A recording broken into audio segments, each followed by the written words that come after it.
So a simple question. Why is pain a problem?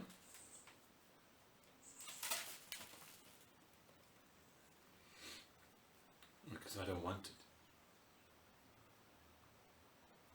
So which is first? You don't want it, thus it's a problem? Or it's a problem, thus you don't want it? What is first? Yeah. Yes, well, pain is not wanted. Yes. Pain is a problem. Why is a pain a problem that's not wanted? Because I don't want it. Yeah. So you make it a problem because you don't want it. Mm-hmm. Mm-hmm. So if you stop resisting pain, as in stop trying to get rid of the pain, pain ceases to be a problem. But it gets too much pain? What about too much? What is too much? Can you get too much pain? Well, it depends what you mean by that. Whether you mean too much of painfulness of the pain, in which case, well, as long as you're still alive, it's not too much. Or you mean, this is too much of a problem for me, so I don't want it. So if you don't have a problem with pain, then there cannot be too much of a pain. And that's why the Buddha gave that example of highway robbers sawing your limbs off one by one.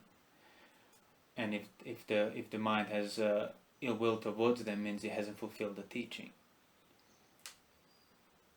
Because by fulfilling the Dhamma, it's inconceivable to have ill will towards pain or those who cause it. It's just inconceivable. Because it was not conceivable to begin with, but it was your ignorance of it that was conceiving it.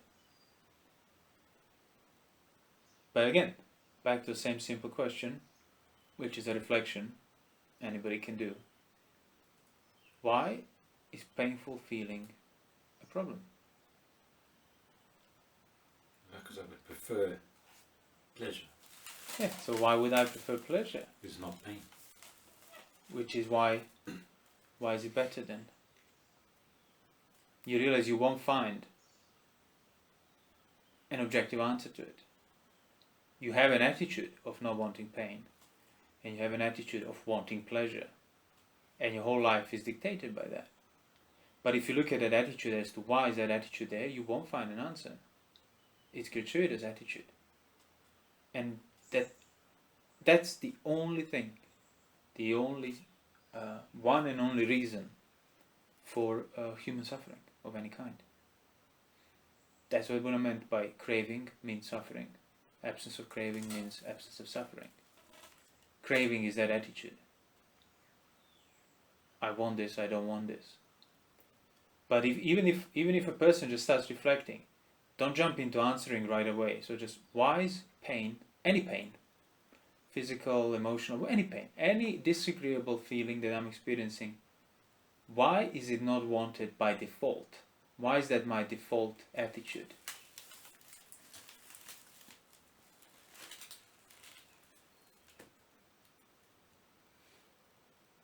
And by putting yourself in such a question, without providing a rational answer, you're becoming aware of that problem, the problem of your attitude. And sometimes maybe you have to keep that question for days, as a way of contemplation. No, you don't have to keep repeating it. Just don't answer it. Keep asking yourself, but look for an answer, but don't answer it.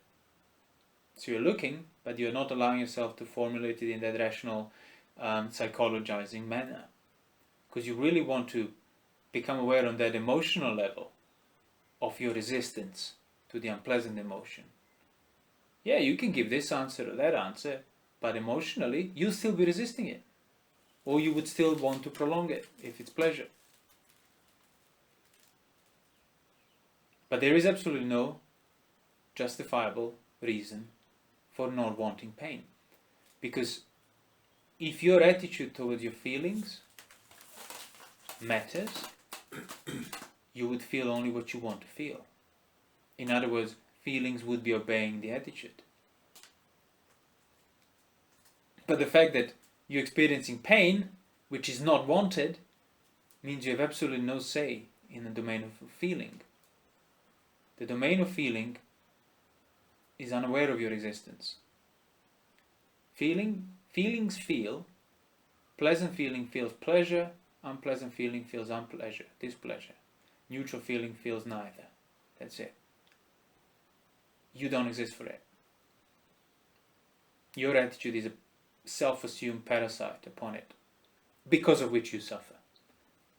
Like the pain, the experience of pain does not experience the dukkha. Mm-hmm. The experience of pain, you're resisting it, you experience the dukkha. That's where you get to be free from suffering, and your sense of self, and the gratuitous assumption, and everything else. But then pleasure, displeasure, and neutral remains, because they were never a problem. Pain is inevitable. Well, exactly. Inasmuch as any feeling is inevitable for as long as you're alive, either pleasure, displeasure, or neither pleasure nor displeasure. But the attitude is gratuitous. Yeah. Optional. Well, it's not optional. It's either you have attitude or you have undone the attitude. It's not option. Maybe the type of attitude, but even the type of attitude is not optional. Because in pleasure, you will always be wanting more pleasure. In pain, you will always want to try and get rid of it. In a neutral feeling, you're always going to distract yourself from it. So your attitudes are determined by the craving. Craving has set outcomes. What's optional is how you're going to go about it. Yeah. But that's already far down the line. It's not fundamental. Fundamental is the attitude of wanting, not want. Fundamental is the attitude. Fundamental is craving. Craving for what? Well, craving for pleasure in more pleasure, craving for more pleasure in pleasure, craving for absence of pain in pain, craving for distraction, oblivion in neither pleasant nor unpleasant feeling. But that attitude can become apparent if you start questioning yourself in regard to the presently enduring feeling. What am I feeling now? Whether something happened to you, somebody said something, you're upset. Pain. Why do I need to? Well, first you have to stop projecting the blame, so to speak, and responsibility onto the world for your pain. Because as long as you still think that I'm suffering because such and such person said this and this, you have a lot of work to do, basically. As in, you have many views to undo. When you take responsibility for how you're feeling and stop blaming the world, then you might be able to start discerning your attitude in regard to your own feeling as a primary and only, one and only source of your suffering. But obviously a person who is fully projected onto the world being the reason for my pain, they can never see that because they haven't taken responsibility for it.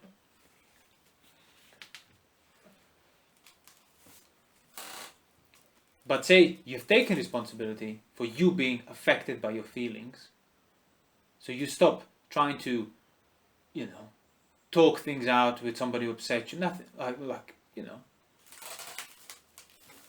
if that's sort of done to maintain social norms, that's fine. But you don't do it as a means of escape from your feeling.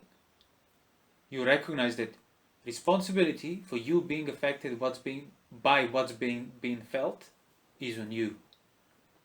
Not on the circumstances, not on the elements, not on other people, not of who said what, not of, they didn't respect me enough, or they didn't do this, or they didn't do that. No.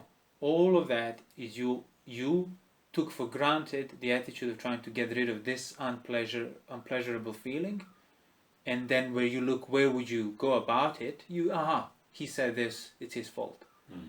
This happened, I didn't have enough luck, it's everyone else's fault. Even if people are genuinely rude and mean to you, if you suffer on account of it, that's on you. That's why the Buddha said the wise monk, the one who developed wisdom and right view, would endure harsh words, slander, and all this. In the same sense you would endure elements. In the same sense you would endure heat, cold, hunger, insect bites, slanderous and abusive words. Because it's on the same level. It's just elements. But you being upset on account of it, that's on you. So why is pain a problem? In order to reveal the attitude, your attitude, that makes it a problem, that feeds the attitude, that makes it a problem, that feeds the attitude, vicious circle. In order to reveal it, you have to stop blaming pain for a problem, for the problem. So why is pain a problem? You realize, no, why do I have a problem with pain? That's a more accurate question. Because pain in itself isn't the problem. But there is a problem in regard to the pain. Why is that? Because the pain is not wanted. Why? Why is the pain not wanted? Okay, I want it then. Well, why would you want it then? Why do you have to either want or not want? Why can't you just be equanimous in regard to either? Okay, I don't want pain, but I do not want pain either.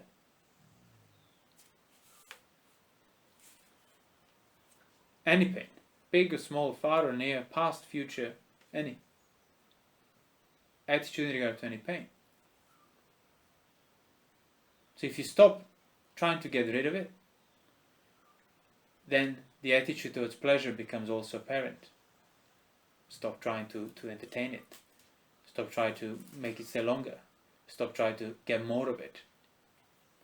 So automatically by discerning the nature of your attitude towards pain, you also start discerning the nature of attitude towards pleasure, the gratuitous assumption of sensuality, sensual desire and pleasure you get from it.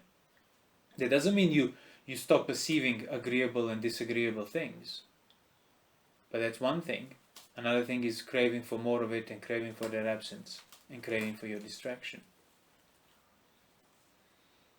So if a nature of pain ceases to be a problem for a person, they have nothing else to do. Because it doesn't matter where it comes from what sense, from what thought, from what experience, from what circumstance. Pain is not resisted. Pain is not feared. Pain is not wanted either. Because sometimes people would go the other way and overly indulge pain as a means of showing that, no, if pain has arisen, it doesn't matter. That's not a problem. It's a secondary thing. So if pain arises on account of your restraint and determination and willpower, you have no problem with it. If pain arises on account of somebody abusing you, offending you, whatever, you have no problem with that either. But you don't allow yourself to be abused. Well, you allow yourself to be abused when you give in to the attitude towards pain. You become abused. That's the whole point. Because a lot of people think... the circumstances are abusive, but you are not abused until you put the projection on the circumstances for that abuse. If you realize that abuse is founded upon your attitude towards the experienced feeling at the time. So if that attitude is attitude of, I don't want this, you made yourself affected by that abuse. So sexual abuse and sexual... Well, how can you be sexually abused? Yeah. The body can be sexually abused, physically abused. But that's the kind of normal sexual relationship with people. Exactly, yeah. Which means that people gratuitously take the ownership of the body to be theirs. But we all know how that ends. Sickness, aging, and death. Which means it was a mistake to take it as yours. And you better undo that mistake while you're alive. And you reflect, if this body were truly mine, in the same sense what I said, if the feelings were truly yours, your attitude would be the first and your feelings would be determined by it. Not your attitude would be determined by the corresponding feeling that has arisen. Means, so my attitude is secondary to this, yet it's acting like it's some sort of commander in chief. So me resisting pain is my attitude towards the arisen pain, which has arisen on its own. So if I were to develop the attitude of, hold on, that's not a problem, and I stop gratuitously resisting it, you won't be able to suffer. In the same sense, the body somebody attacks you, beats you up physically. Yeah. That's one thing. But you through gratuitous assumption of the ownership of that body, that's how you become beaten up and abused. Doesn't matter what type of assault and abuse it is. The point is, it can be done only to the body. Only to the, literally to this bag of skin filled with lots of other organs and things. And you thinking that you had a say, ultimate say, in what befalls that body, well, that was your ignorance from the start. So even if you never get physically abused, you will be abused. Your body will be abused. By aging, sickness and death. That's the ultimate abuse. No amount of physical abuse, if it doesn't kill you, can amount for the abuse of death. That is inevitable for everyone. But if you realize that the attitude of abuse comes from you accepting the ownership of the body that has been abused, and you accept it through wanting pleasure through it, and you accept it through wanting to get rid of the pain through it. So it comes down again to the feelings that are present. It's unpleasant feeling of abuse. And you don't even think twice before you start blaming the feeling, what happened to the body and everything else. But if you had enough mindfulness and self-reflection, you realize that, yeah, it's unfortunate, but that's the subject of elements. Form is being deformed by elements, by other bodies, other things. That's just nature of life. By sickness, aging, death, whatever, accidents. That's the nature of it.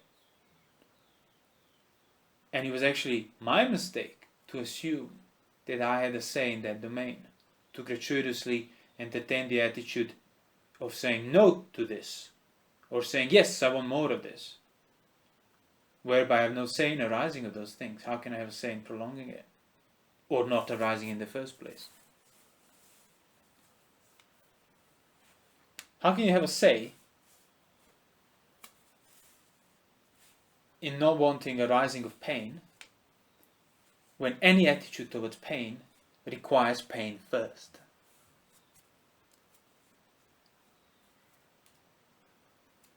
That's why it's unpleasant. That's why you suffer, because of the discrepancy, not because of the pain. Suffering is the discrepancy that your attitude creates in regard to the present feeling. So if the feeling is pleasurable, you suffer when you want more of it.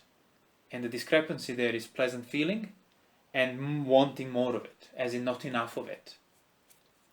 But if you were to stop wanting more of it, then you're going to have a pleasant feeling. So there's no discrepancy, no suffering. Consequently, you have the unpleasant feeling present, pain is present, and you don't want that presence at all. Which means you're overdoing it now. There is some pain, but your attitude does not want any of it. And that's another discrepancy, you created it. Because there is pain. Because there is pain, exactly. If all you had is your attitude towards pain, you would be in control. But no, there is the actual pain there. And it's your attitude that contradicts it. No, this pain must not be, while the pain is. Mm-hmm. Oh, this pleasure must be greater, while it isn't. This neutral feeling. This neutral feeling, what neutral feeling? But there is a neutral feeling, but you're not seeing any neutral feeling. That's another discrepancy. That's why when you're bored, you feel unpleasant. When you're bored, basically you feel neither pleasure nor unpleasure, but that in itself, it's unpleasant for you. You want to feel something, because the threshold of your discernment of feeling is pain and pleasure. You don't even see the neutral one. And that's why it's unpleasant. So it's a slightly subtle discrepancy, but nevertheless it's a discrepancy. But you know it's present. Yeah. You know neutral feeling. Then you stop contradicting it. No contradiction, no discrepancy, no suffering. Suffering is the discrepancy created when your attitude clashes with the world, basically. And world can present itself only in three forms: agreeable, disagreeable, and neutral. And if you deal on that level, you don't have to worry about anything else more particular than that.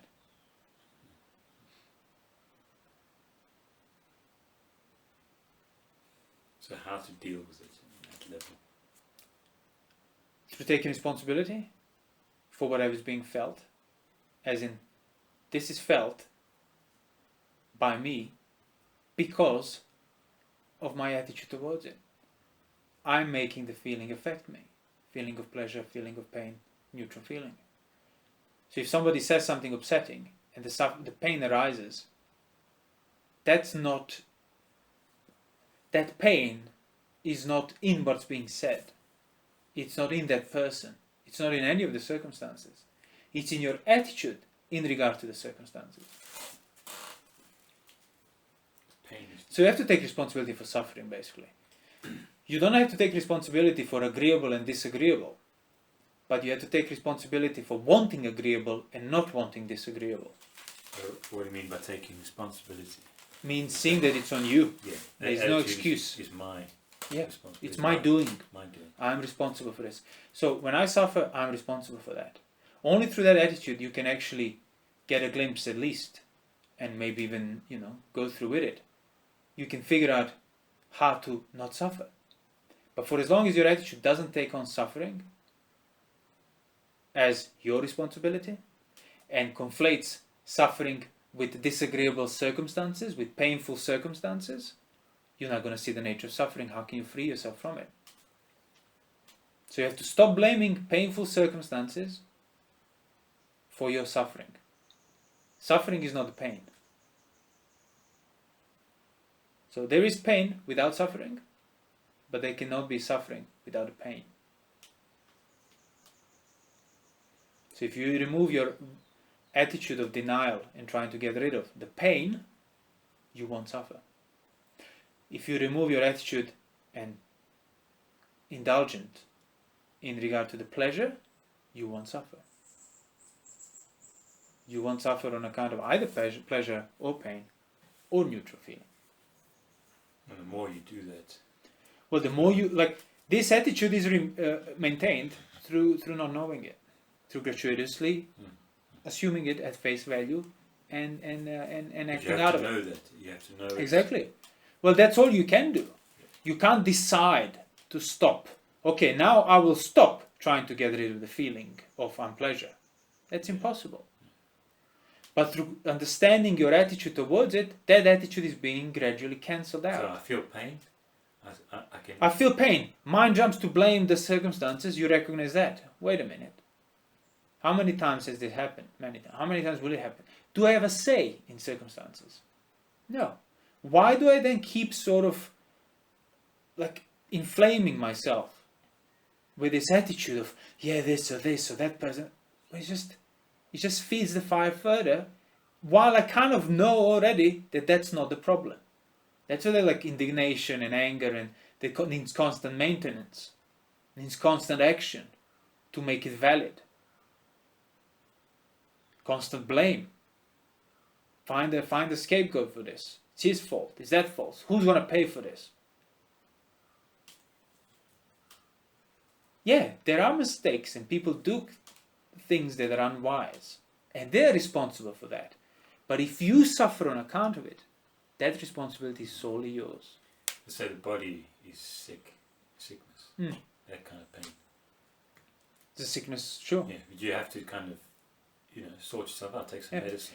Yeah, that's all fine. You can be managing the circumstances, but you don't want to be doing it out of trying to get rid of the suffering, because that requires you identifying suffering with disagreeable circumstances of an ailing body. And how do you know whether you're acting out of it or not? Well, ask yourself, what if I don't take the medicine? What if I don't go and see the doctor? Am I going to get filled with anxiety and fear in regard to this? Am I going to suffer? Am I going to experience mental anguish, basically? If the answer is yes, means you are still conflating suffering with circumstances. But you can't just give up the medicines. No. Well, then you realize whether you give up the medicines or not. That's not the problem. The problem is you confusing your suffering with disagreeable feeling that has arisen on the level of an ailing body.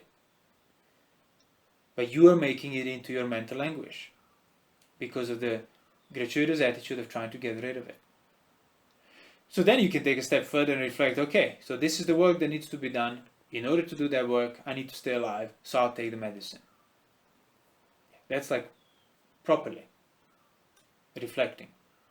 Then you take the medicine as like a borrowing the time so that you can uproot the problem. But you don't take the medicine out of that blind sort of just jump into it. I'm sick, fear, deal with it. Okay, and then I'll practice. You got to look after your tools, kind of thing. Like you got to Yeah, look of after course, your body, of course, you got to look exactly. after your Yeah. situation. Yeah. The body is a tool on account of which you can understand the nature of the body, the nature of non-ownership, and so on.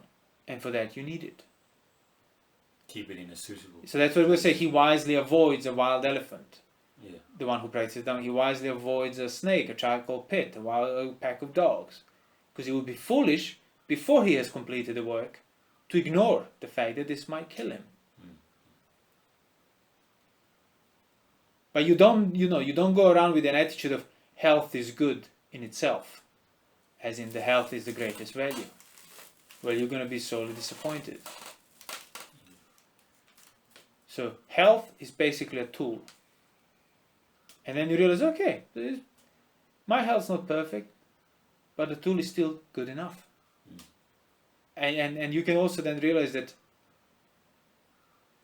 you're able to go quite far with the attitude of it's good enough. Because it is good enough. And it comes down to, well, as long as I'm still alive and, my senses are still there, it's still good enough. Even if you're in pain and discomfort. You don't have to go and seek out intense feelings. No, that absolutely you can now not. do this practice. No, of course not. So I can change my attitude. Why would you do that? Like if somebody has that thought, where would that intention be rooted? Fear of suffering. Right there and then. So you realize I don't need to go out because I just now revealed to myself that I'm trying to get rid of the suffering by thinking I'll go out and do this and this. And that's where you get rid of the suffering, where you recognize your attitude in regard to the disagreeable feeling. Which is always, there's a feeling always present. So the work is always present. The work is always present in the sense of being mindful of the attitude towards the present feeling. And in order to be mindful of the present feeling, you have to stop blaming the circumstances for the arising of that feeling. You have to take responsibility for it. You have to feel it, basically. Yeah. You have to allow it to be felt. But then not trying to get rid of it. Mindful of the craving, the attitude. Be mindful of the craving. Well, you can't be mindful of the craving as I'm craving. You can be mindful of the feeling and then discern the nature of it. Like, well, can I? As I said, my attitude is always second to this. There is no. It's inconceivable to be different. Once that which you have been prioritized, which you have been prioritizing, is seen as second, it's not a priority anymore. And if that attitude is not a priority, that's how the attitude starts to fade. So through being mindful of the enduring feeling, you get to discern the nature of the feeling. That's why mindfulness is the basis of knowledge. Or like pain of restraint, saying no to yourself. Saying no to sensual indulgence, saying no to laziness, saying no to ill will, acting out of ill will. It produces pain. Because there is that discrepancy of, I want to do this, but you say no. But again, where is that discrepancy really rooted? Is it rooted in you want this and saying no to it? Or is it rooted in you want this, saying no to this, that's experienced disagreeably that you don't want? So circumstances arising, say, like a prospect of ill will, but you restrain yourself. As a result of that, you're experiencing this pain now, unpleasant feeling. That's what you're resisting. So circumstances were not a problem. Even wanting to act out of it wasn't a problem.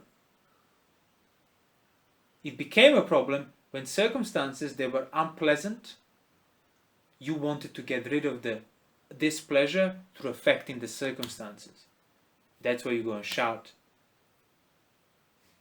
beat people up, threaten them, so they never ever say that to you again. But if you were not affected by the feeling of what's being said, how could you even conceive act of ill will? And same as we spoke in many other talks, sensuality as well. The first relationship with sensual prospect of every mind that's universal is pain.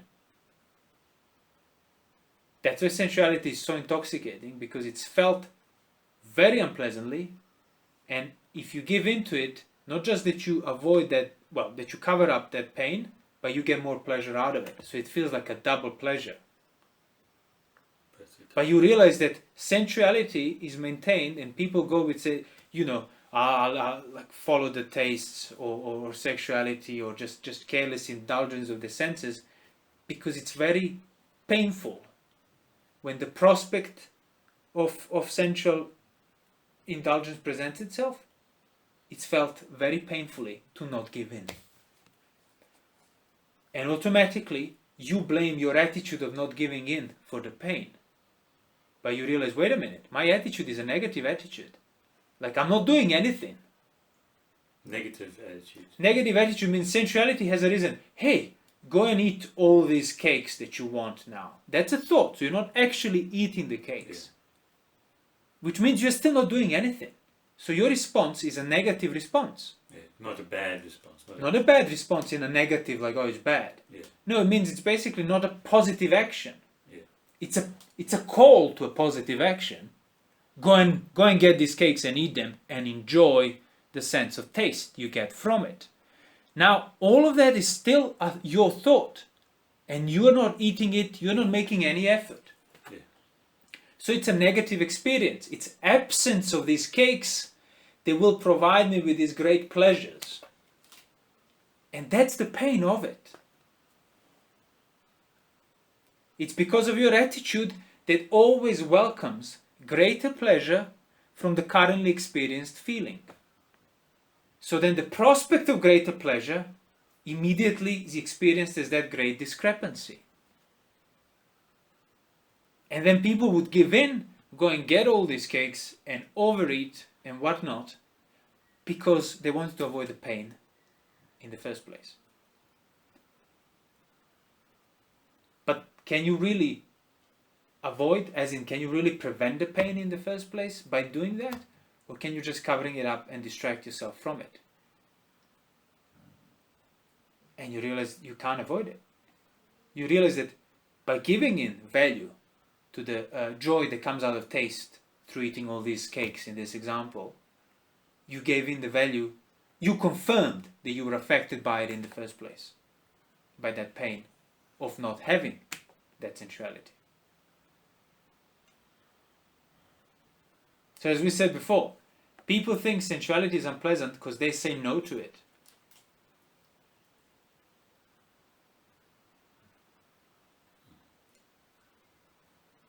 But it's the other way around. Through saying no to sensuality, you realize that the pain that you've been attributing to you saying no, as in not giving in to the positive action, the pain of it is basically in that positive action. So if you want to get rid of sensuality and pain of sensuality and dependence and pressure and burden and all of it, you just need to stick to saying no to it. And then the nature of it will become apparent. Because you're not doing anything now. And the thought of sensuality comes. Restraint is closer to the natural state you were before. You are not doing anything. But it's the thought of sensuality that pressures you to go and do it. And the pain arises on account of that. That's the discrepancy that's being created. Because you were not doing anything before sensuality, and you're not doing anything when you're restraining sensuality. So that's the constant there. What has changed is absence of sensuality before the pain, and then presence of sensuality when the pain is there. So you realize, wait a minute, it's the presence or absence of sensuality, craving for that pleasure, that's what creates the discrepancy of pain, of suffering. on account of sensuality, not my restraint. My restraint is more like emulation of the proper behavior, of the proper action, of the action that doesn't give in to the pressure of sensuality or ill will and so on. That's why the restraint, self-composure, virtue has to come first, because it starts emulating things rightly. You don't know it yet, but on that ground you can get to know it.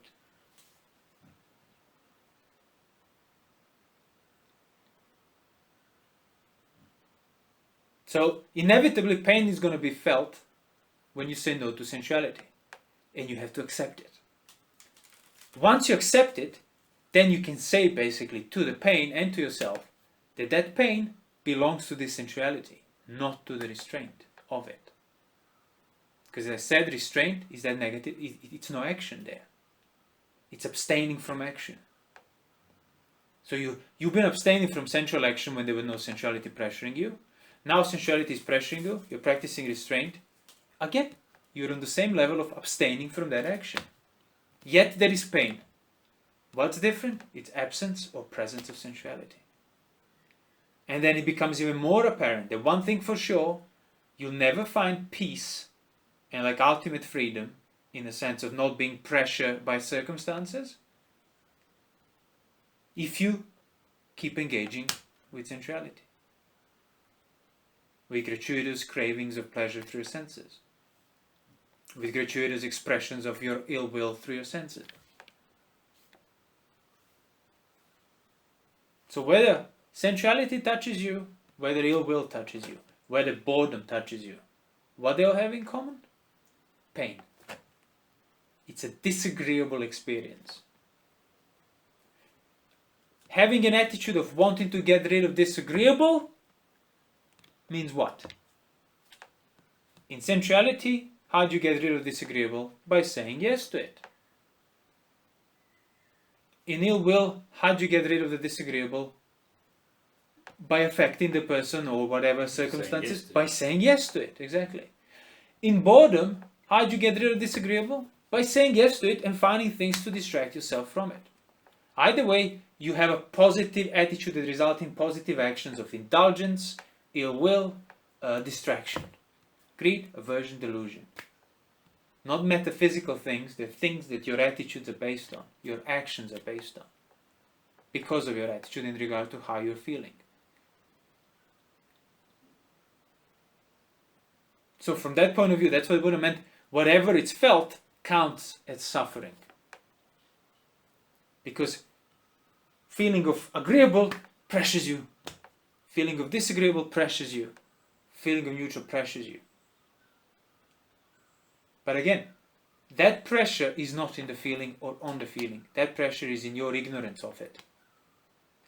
So you are pressured in regard to pleasure because you haven't understood it. You are pressured in regard to the displeasure because you haven't understood it.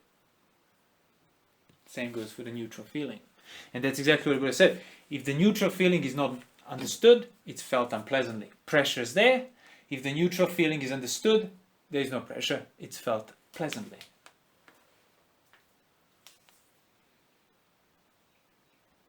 So you want sensuality in order to be free from pain. You have ill will and anger in order to be free from pain.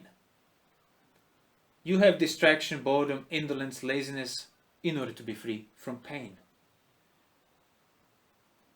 Wanting to be free from pain,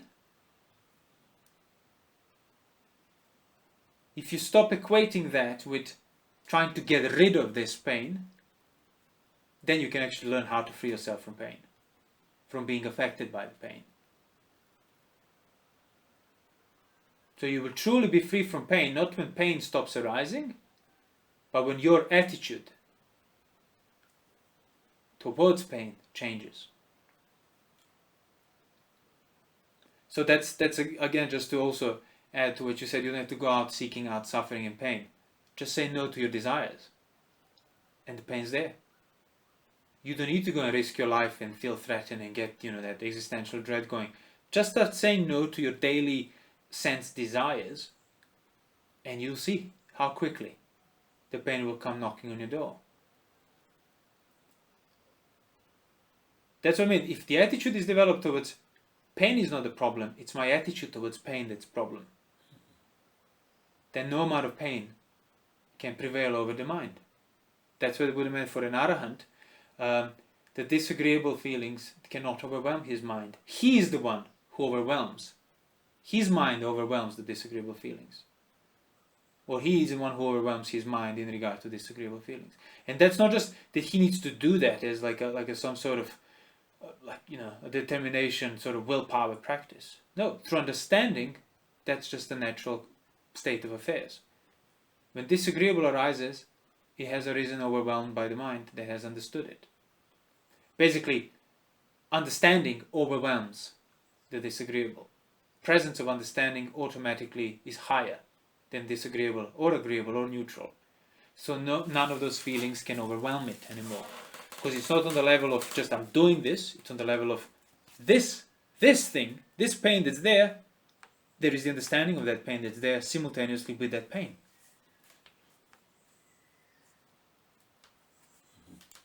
Understanding.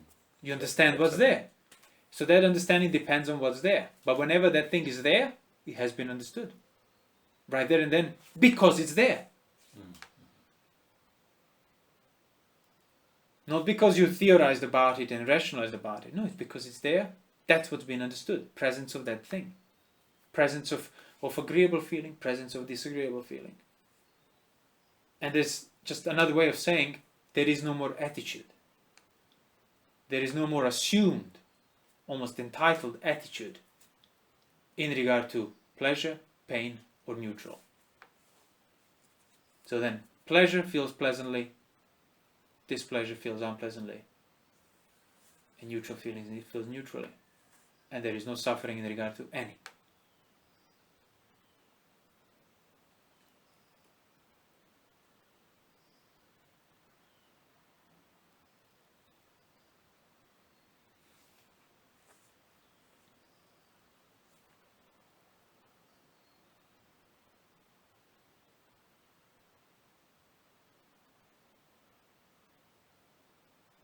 So we started by saying, why is pain a problem? So why am I making a problem out of pain? Same. Why am I making problem out of pleasure? Like, well, I'm not making problem. Well, you are. Because you are pressured by it. If pleasure is truly not a problem, you wouldn't suffer on account of not getting enough of it. Whichever shape or form pleasure would arise, it would be self-sufficient to that extent. I mean, there would be no craving for more sensual pleasure. So, you have a thought of, as we said, of going and eating up all the nice sweet cakes. That thought is agreeable. It's nice cakes, nice taste. But that's it. In itself, that's sufficient. Why would now that thought pressure you to go and make all these actions? Of finding cake, getting cake, eating cake, consuming cake, all of that. Means you were affected by that pleasure on the level of your thought. Because you were affected, the only means of you dealing with being pressured and experiencing disagreeable is seeking out what it sort of points at the cake, at the mouth, and eating, shoving cake in your mouth, all that. But all that's secondary to the thought of that pleasure of the taste. But if you were indifferent to the pleasure of the taste on the level of the thought, committing actions on account of it becomes inconceivable. That doesn't mean that you don't recognize this is a tasty cake and this is not a tasty food. But none of that experience can then almost like facilitate further actions for its own sake. That's why sensual craving and sensual pleasure always remains bound with the level of the thought.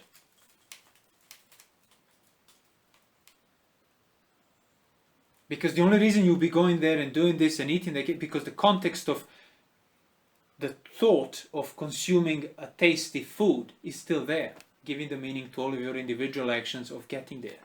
That's why once you go and eat the cake, you never can fulfill that thought, because thought is a thought and taste is a taste. It's a completely different sense. But you were assuming this identity of the whole projection, the whole action. Thought of a pleasant taste, consumption of the pleasant taste, it's identified. But deep down, it isn't, and you know that. And that's obvious to everyone. Everybody will say, people who never read Buddhism, yeah, you know, like you can't really satisfy your desires, can't you? Because there's nothing to satisfy. There was a pleasure, initial pleasure on the level of the thought. That's it. But it's your attitude that automatically wants more pleasure, so you think more about it. That wants more pleasure, so you go and do something about it. So again, it's attitude of wanting more pleasure in regard to the thought of pleasure. That's the discrepancy that's being created there. So that attitude is why you suffer. That attitude is why you assume the whole world of sensuality.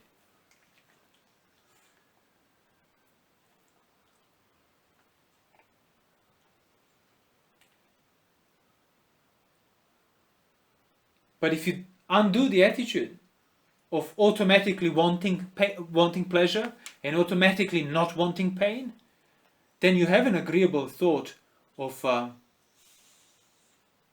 some nice, very like tasty food, or agreeable thought of some beautiful music, or agreeable thought of beautiful sights.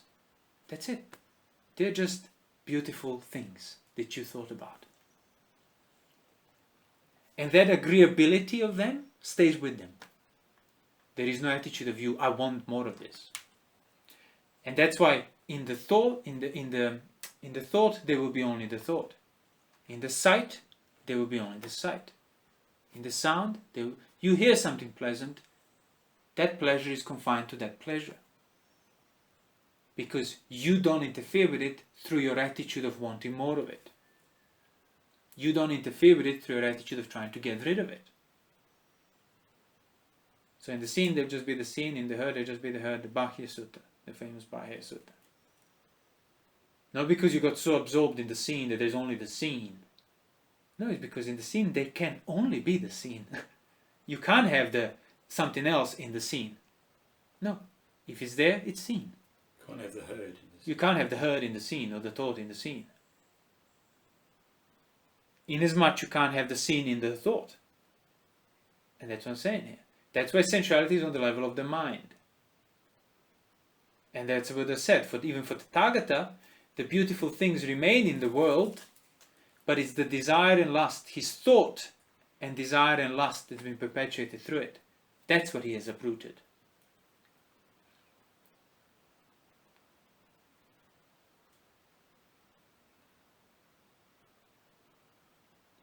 So a thought of sensual pleasure is agreeable on the level of the thought. And you recognize that is the extent of its gratification. That initial agreeability. That's as much as you can get from it. So if you remove the attitude towards wanting more of it, you remove any basis for spreading of sensuality. If there is no spreading of sensuality, sensuality will cease because it requires maintenance. Avidya requires maintenance. Ignorance requires maintenance. Ill will. If there is a thought of, I've been offended, he said something rude to me, or, oh, these people might come and kill me. If you're not trying to get rid of the displeasure of that thought, you won't be affected by anything that happens through that thought. And you certainly won't be able to engage with anything unwholesome. That's why you wouldn't be able to kill somebody even in self-defense. You just wouldn't. There's nothing to defend.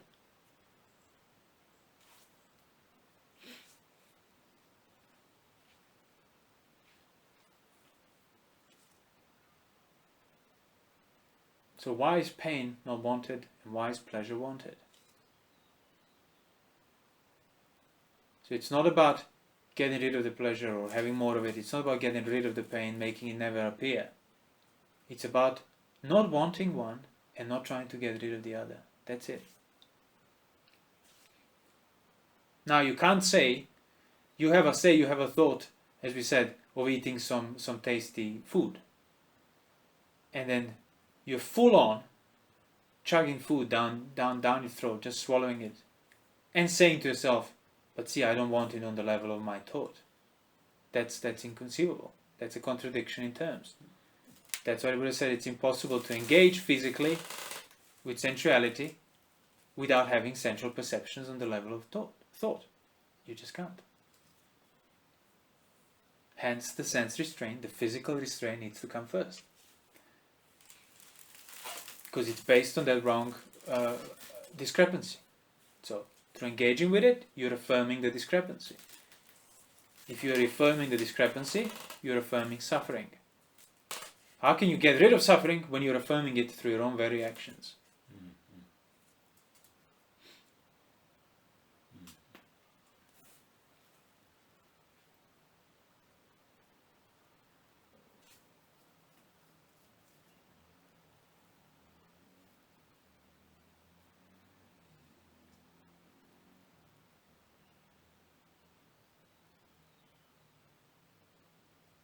You're building up on suffering.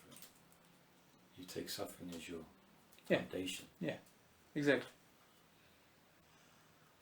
Which means any of your efforts cannot really pertain to suffering, to undoing of it.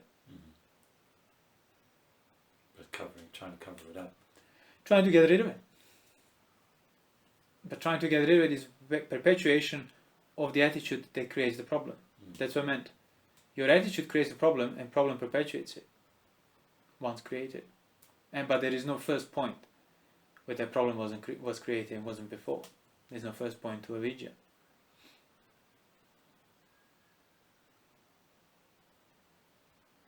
Or you can just think about pain as we started. Because if you remove the attitude of not wanting pain, you're automatically dealing with sensuality, with pleasure, and with pain, and with ill will.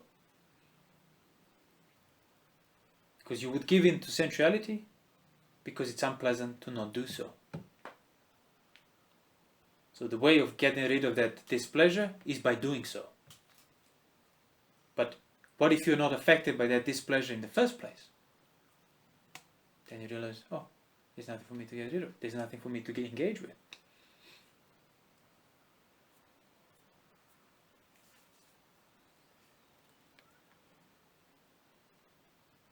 And sensuality is pleasant once you've given into it. But you want to look as to why did you have to give into it? Because it was painful. Because it was painful.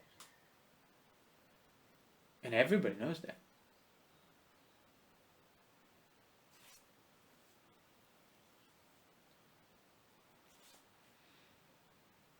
So that's what, like what we spoke before, like the willpower and so on. That's where you should use willpower. Not like saying no to everything and overcoming and making it like, prevailing over every single... No. Just find things on account of which you suffer, which is your attitude in regard to pleasure, your attitude in regard to pain, your attitude in regard to neither pleasure nor pain. And prevail there. That's it. You don't have to worry about anything else then. Because whatever you do won't be unwholesome because it's not rooted in trying to get rid of pain.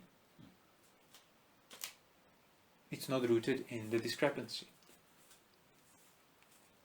Hence, it's our own ignorance and our own actions rooted in it that are perpetuating it that is obscuring the nature of things as they actually are. So you remove your discrepant attitude, or attitude that results in discrepancy, that creates it, that generates it, then you see the way things are. In the scene, there's just a scene. There never was anything more. There couldn't have been anything more. In the felt, there was just the felt. In the perceived, there was the perceived. In the intended, there was the intended. Nothing else. In the world, there was just the world.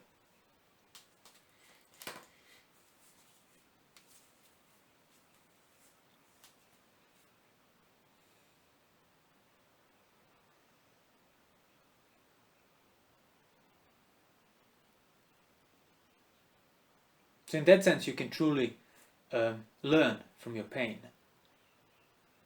whatever that pain is. Not through like psychologizing and developing some nice, pleasing theories, hence you're learning, inverted commas. No. With presence of pain, you automatically, simultaneously, must have presence of that gratuitous attitude, unless you're fully enlightened. So through presence of disagreeable, you have a basis for undoing your attitude towards the disagreeable. Hence, yeah, pain is a great teacher, if done rightly, if you know how to look at it, if you have a right view.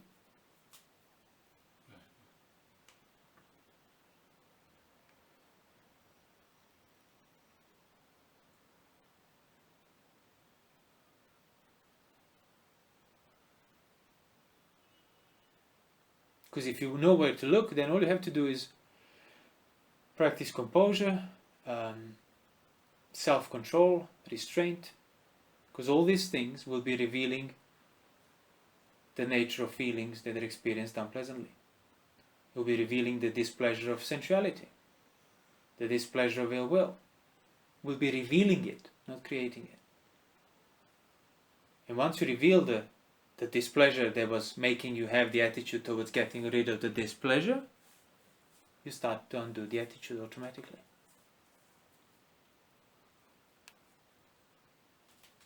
That work can be in front of you always. Yeah, sure.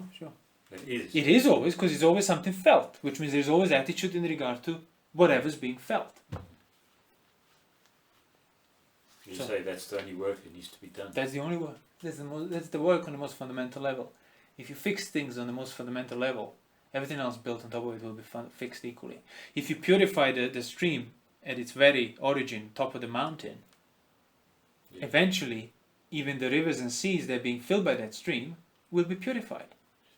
But you can be battling and trying to purify the rivers down the mountain while there is still the source of pollution remains. And that's how, when the Buddha says he purifies his mind from unwholesome thoughts, from thoughts of sensuality. That's exactly how it's done. Not by chasing every individual, I was thinking this, what did it mean? No. What is the nature of this? Was it rooted in trying to get rid of the pain caused by sensual pleasure? Prospect of sensual pleasure? Was it rooted in trying to get rid of the pain caused by something disagreeable? Was it trying to get rid of the pain caused by something agreeable? Was it trying to get rid of the pain caused by neutral? Either way, it's going to be either sensuality, ill will, or delusion. So he doesn't entertain it on that level. And that's how he purifies his behavior in every other regard.